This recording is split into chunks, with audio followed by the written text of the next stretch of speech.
Hello friends, welcome back to my channel. So I've done videos in the past where I talked about using my Gaomon Pro tablet, and in the Snow Art Challenge collab that Dina Tollefson held, in the comments of my video that I did, another artist was asking for some tips and advice on how to use drawing tablets, and they also use a drawing tablet, and I said that I would make a video on just some of my personal tricks that I have found helpful. And yeah, there is a learning curve that comes with using tablets and stuff, but with a little bit of dedication and practice, like, you can improve with time. Some people learn faster than others. It's taken me a whole year to get to where I am when it comes to my digital art, and I still have a lot of improvement that I need to make and growth that is there, you know. Of course, I just feel like as an artist, you know, you're always growing regardless. But I just wanted to show some of those things. Okay, so first off, I use a glove when I'm drawing. When I first got my tablet, it came with a glove. This isn't the one. This was my first glove. Let me get a white surface to show some contrast. Okay, so this is my first glove, my Huion. It is very well worn. The fingers aren't even straight anymore. I wear it, I've worn it so much that I don't know if the camera will pick it up, but it has even started to fray a little bit on the fingers. This is over a year's worth, well over, at least 2 years worth of wear on this, but it still works pretty well. In fact, this is my favorite glove. I only have two, but this one was my favorite. It fits very form-fittedly to my hand, has a good stretch to it, it's very comfortable. There's not a lot of extra space in the fingers. I have recently switched over to my Gaomon glove because this one is so worn out. While the Gaomon glove is newer, you can see the big difference. It's not frayed yet, the seams are still nice. It's just not as form-fitted as the Huion glove. It's got more wrinkles, you know, and a lot more space in the fingers. However, it still works perfectly for what it is intended.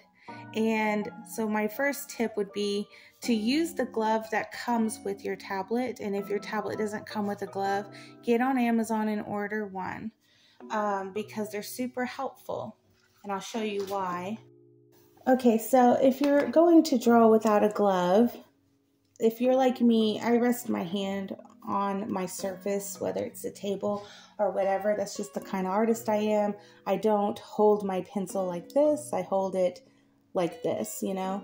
And so there's friction. You can see my skin folding and moving. I'm very heavy-handed too, so it doesn't help. But there's friction there, and it keeps you from having a smoother drawing. And if I show the screen ungloved, this is the next piece I'm working on, actually. This is going to be for another collab with Gilda the Flying Tortoise.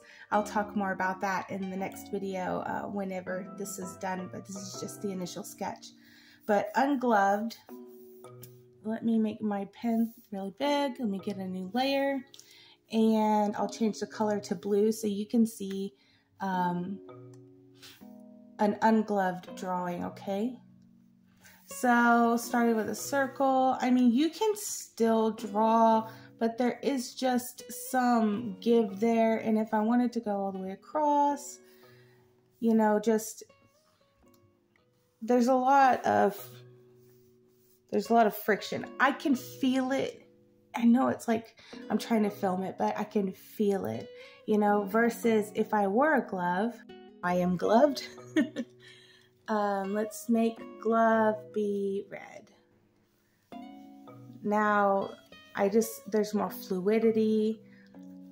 I am not being as held back. even if I'm pressing my hand as hard as I can onto my tablet, there's still more fluidity in my lines, and it just feels more natural. I know this part is going to be a little harder to see, but when I'm moving my hand back and forth now across the tablet, while there's still some friction there, it's just not as dramatic, you know, and you could just easily glide across like a skater on an ice rink. Next big tip is just going to be a simple learn your software kind of a thing. Like, every art program is different, whether it's Photoshop, Medibang, Krita, Open Canvas, Canva, Flippa, what is it called? Flip-a-Clip or something like that. They're all different.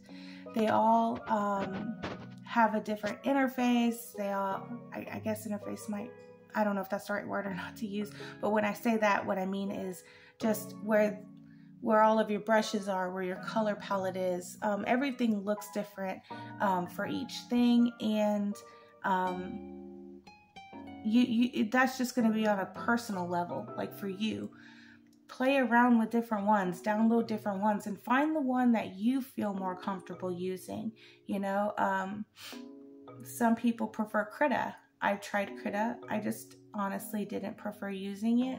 While I liked drawing in it, I could never figure out how to save or export my files without the colors dramatically changing. They would get really dark, and I didn't, even when I tried to look up videos on how to fix that, like I still couldn't figure it out because I'm just dumb.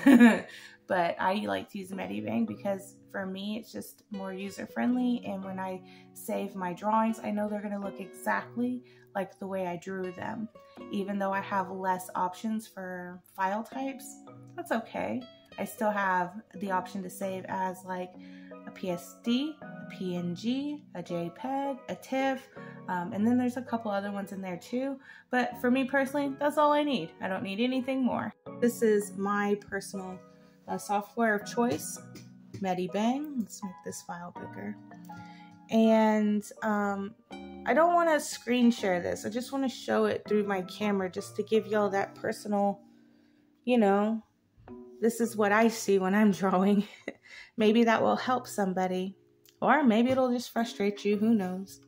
I've only personally also ever used like 2 different types of tablets. This one, and of course my little baby Huey on. They have no screen. This one has hotkeys.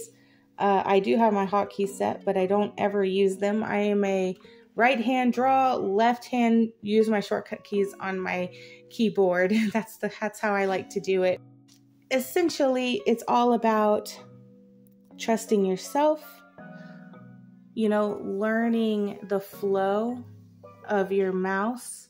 Some other tips, if maybe your mouse isn't working properly. I don't know if you're drawing like on a tablet or on a computer, but if you're drawing on a computer, go to the settings menu, devices, and Windows Ink. And you're going to want to make sure that let me use my pen as a mouse in some desktop apps is clicked. If this is unclicked, it will not work properly. You will have some issues with your pen sensitivity. B is brush. It won't draw immediately. Like, I know this is gonna be hard, but as soon as your pen hits the tablet, there's always gonna be some kind of it's not immediate, you know what I mean? There's some lag there, and parts of the canvas may not work, versus if you do have it clicked, it is an instant. Like as soon as I get it on, 1, 2, 3, bam, 1, 2, 3, bam. It's instant. There's no lag. There's no registration issue, you know? I still don't know if I'm using the right word for that, but I'm doing my best. I'm not very eloquent when I speak. Command A, delete. Command A is a select all. Command D is deselect. Learn your hotkeys. If you like to use your keyboard the way I do, learn what your hotkeys are. You're gonna have to look them up. Write down your little cheat sheet and just repetition, do it over and over and over. That's how you learn it. I preach that at my job as a graphic artist to new people who come in, whether they want to take me seriously or not, that's on them. But Command A, that's select all. Say it out loud. Command A, Command A, Command A.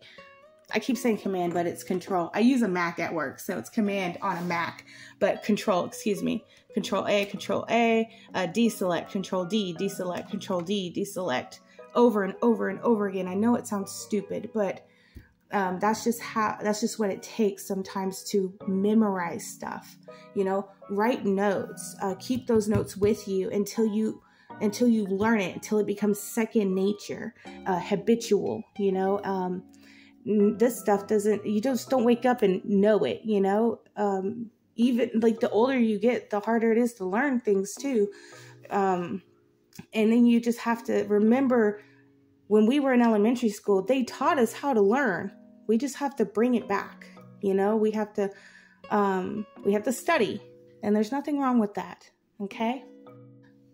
A second tip would be understanding that our styluses, let me see if I can get that to focus. There we go. There's some give to them. See that? How it goes up and down? There's some give. They're not like rigid or, you know what I mean? Like the way a pen is. They don't just stay. They bop in and out. That's going to affect the way you draw as well. That's part of the pen pressure sensitivity thing. If you draw very lightly, where it doesn't go in hardly at all, you're going to get really light strokes, and then you press a little harder. These tablets, the pen pressure sensitivity is in the actual tablet itself, but this has a lot to do with helping it register those things. So keep that in mind, you know, when you're drawing.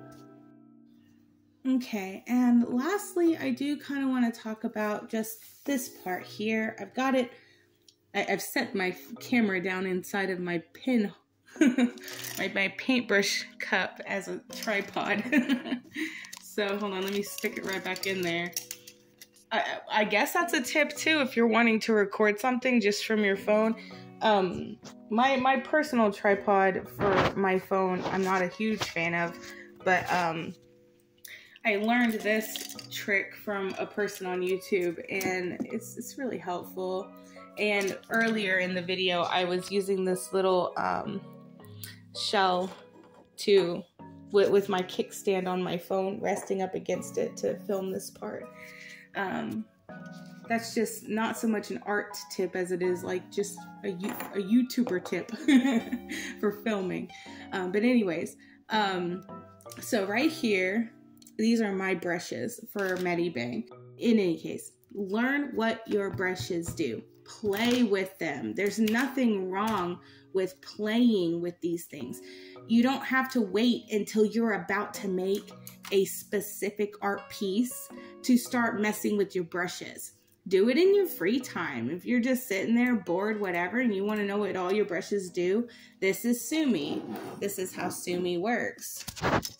Click on it, pick your color, and it has like a jagged edge on it, you know? See that?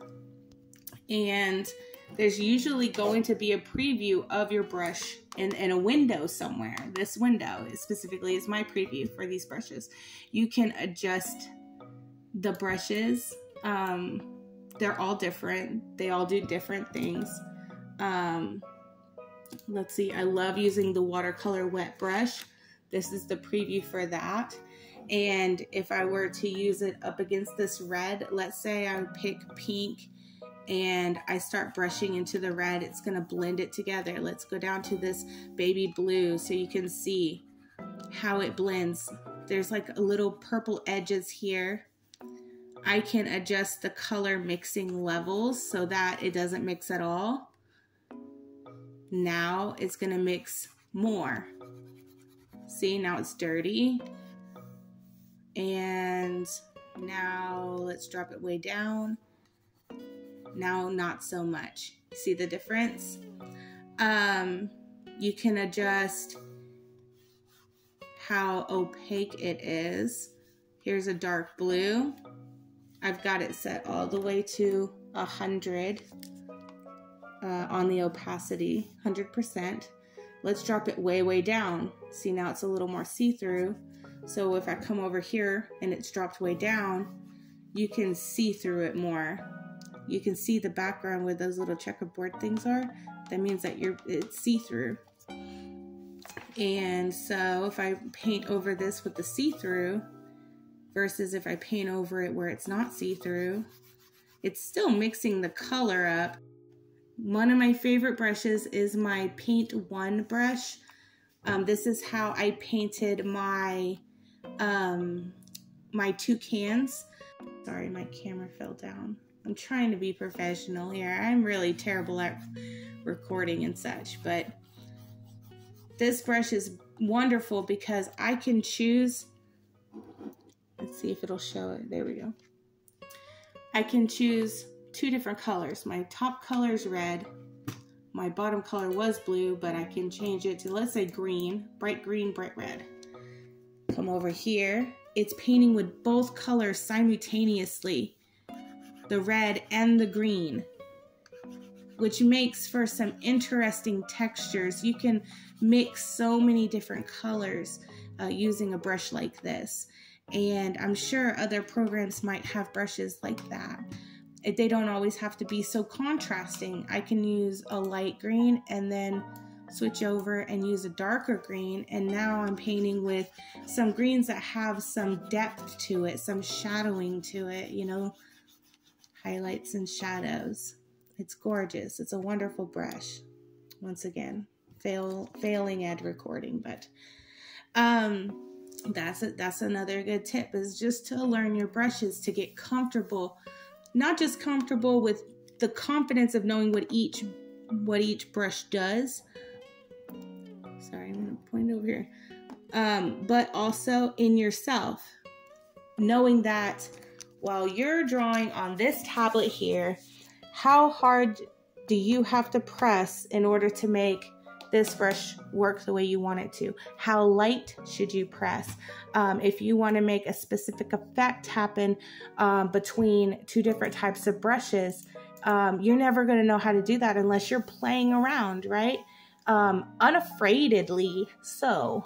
I know that's not a word. Unafraidedly. With no fear. If you want to zoom in so that you can see details, some people, if they're drawing on an actual, like an iPad, they can just zoom in with their fingers like that. But if you're using a computer like I do, all I have to do is just use my scroll on my mouse. Then I can get really close up, and you can see all the details. Closer up you go. This canvas in particular, I have it set to 10 inches by 10 inches. That's another good thing I can show you. When you're starting up a new file, I always do, obviously, whatever inch size I'm choosing. And I always make sure that my resolution is set to 300. That's a really good high resolution. My other option is 350 and 600, but you can manually type that in yourself. I always make sure that my background is transparent. And what else? I don't know what color layer means. I don't know what 8-bit layer means. Like I said, I'm still learning what all this stuff means too, you know? So I can only give you some tips and tricks for the level that I am at. Mapping pen, that's like a color pencil, like this mapping pen. That's kind of the effect that this pen will give you. Lighter, more see-through, heavier, darker. Also, you'll notice that this will overlay as you're drawing. It's kind of neat.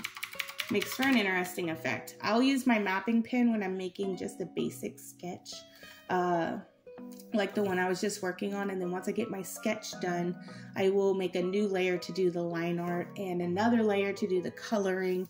I used to not work in layers when I first started drawing digitally because it was overwhelming, but now I find it to be easier to do.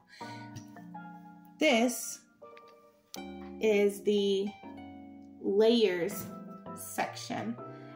Think of each layer as a separate piece of paper, but it's see-through, like tracing paper, okay? All right, this is a good example, okay? You can see the birds underneath this sketch. This paper is already kind of see-through, so pretend it's a layer, just like that, right? Kind of, this one's completely see-through, but this is just to give you a visual for those who aren't used to digital art. So let's pretend that this was our first sketch on a layer, and then you make another layer on top, and you want to do the line art or something. You can still see the birds through the layer, so you could potentially, if you wanted to, take your sharp pen in black.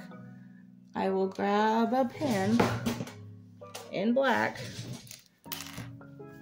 and let me see, there's a wing here. And then you would go over your sketch with your black pen. That would be your line layer, okay? I will show you exactly that right now. Okay, so this was the original sketch that I had on the screen that I was working on. It is on a layer. If I make a brand new layer, it's blank. Get my pen, make it black, just like I said, and I'm going to lower the opacity of this layer so that it's not so dark. Lower it to, I don't know, there we go, it's at 33. See how light it is now? Now it's not so dark and distracting. Make sure you have the correct layer clicked. I'm gonna double click. I'm going to name this one line for line art. Okay, we'll name the first layer sketch. All right, there we go. So back to the line art layer. I have it clicked. We have them named now properly. Okay, so this is where we would do our very clean line art. Let me make it bigger. So take your time, nice and slow.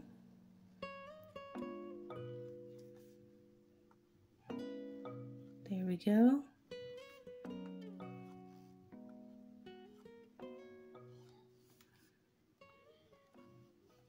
Just like that. It's that simple. Get some rivets in there.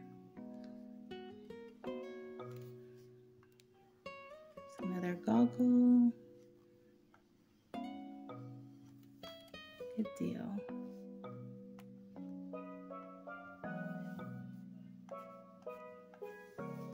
And that would be the line art layer. Want to make another layer. Usually it looks like a piece of paper with a dog ear folded down. That would be the button you would want to look for in your software. If yours doesn't have something like that, like I said, all software is different. Look up some tutorials. We're going to name this one color. I like to have my color layer underneath my line layer, okay? So we're gonna grab it with our mouse, click it, drag it down, release it. Voila, now it's underneath the line layer. The reason why I like to do that is because if it was on top of the line layer and I'm trying to color, it would go on top of the line, over the line, under the line. When I was using the sketchbook as the example, I unfortunately, because mine is still in its spiral, if they were loose leaf papers, I could have shown you the, moving the paper on top of each other. But I was at least able to give you that visual of traditionally the whole tracing aspect, how you can see through the paper and trace.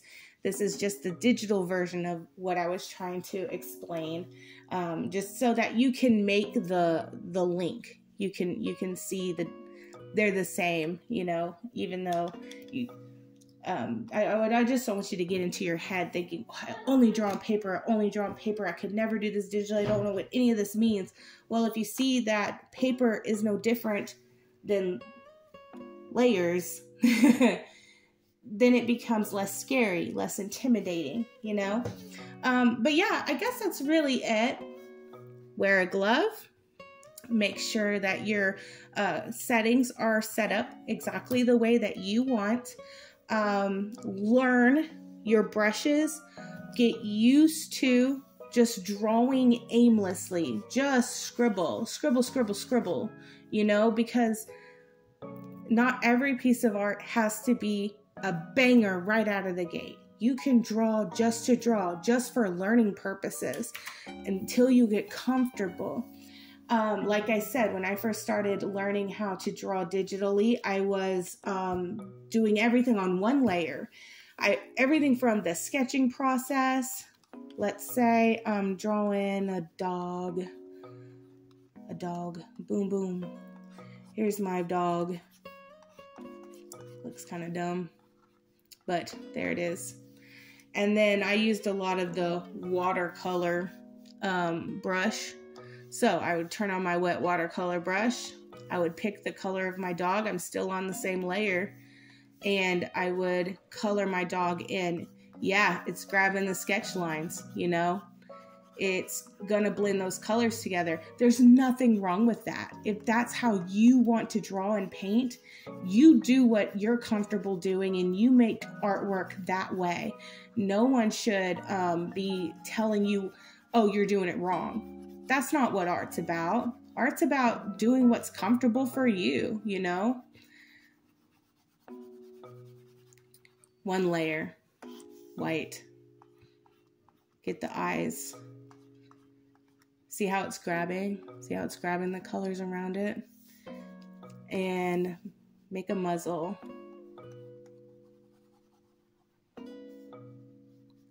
Get some highlights in the fur. Get some shadows in the fur. Darker colors for the shadows. Blend them in. Go back and forth between your colors. If you want to grab a color you've already used, hit I for the eyedropper tool.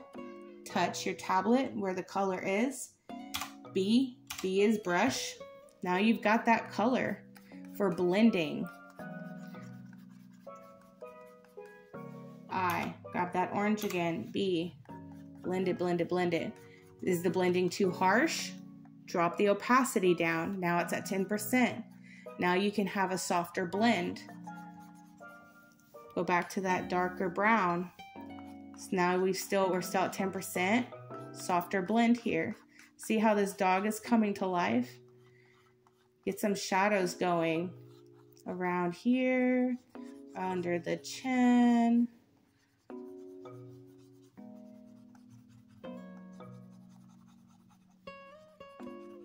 There we go. And let's get our normal pen back to black. Draw the nose. Bam.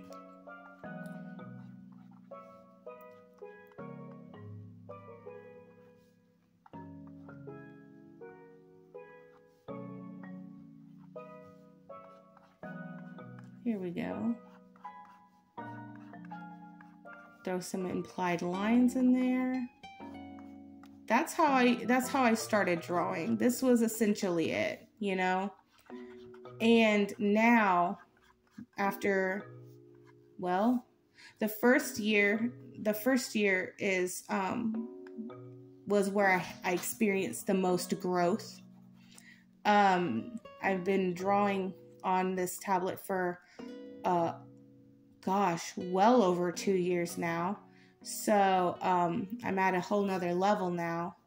Proud of where I am. But like I said, I went from drawing things like that. No, just close it. I'll start that all over. It's okay. I'm not tripping. to now my artwork looks like this. Now this is where I'm at. You know what I mean? It takes practice. This is the line art. This is the full colored piece. 2019, this was the very first digital art piece that I ever did. This was working in Photoshop. I didn't even have a tablet.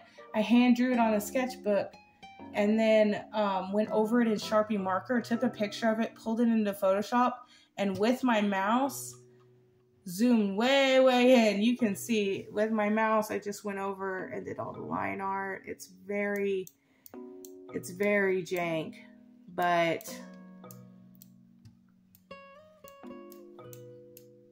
grown so much since then. This was, like I said, just with a mouse, but let's go to 2022.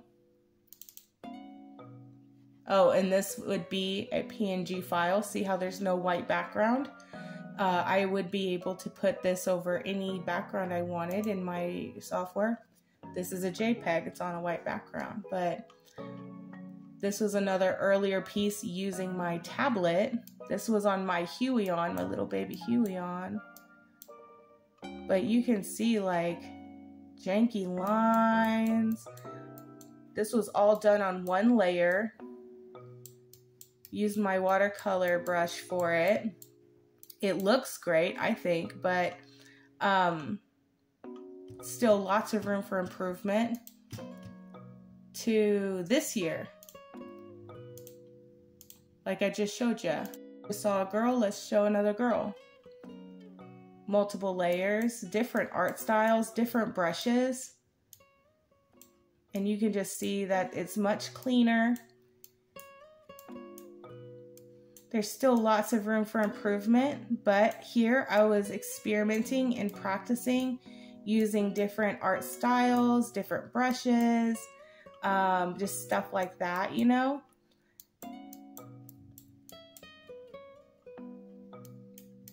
And I'm hoping that this video will help you get to a place like that with your art, where if you're starting out and you're unconfident and you're unsure and your art's you're not able to translate what's in your head onto your canvas, your digital canvas, try some of these tips, see if they help. There's way more tips out there for more experienced people, I'm sure. You just got to get on YouTube and find them. That's just what I've done to help myself, and this is how my art has progressed by doing things like that. Here I was experimenting with textured paper, which is offered in the program that I use. So that's how I was able to get this cool textured effect across the entire canvas. Speckling brushes, messing with the opacity of some of the layers. This piece had multiple, I probably had like 30 different layers on this thing.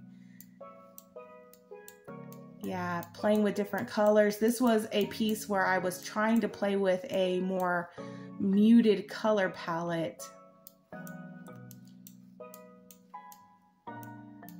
But yeah, so anyway, that's essentially the end of the video, guys. I hope that I was able to help you out, and let me know in the comments if I touched on something that you'd never heard of before.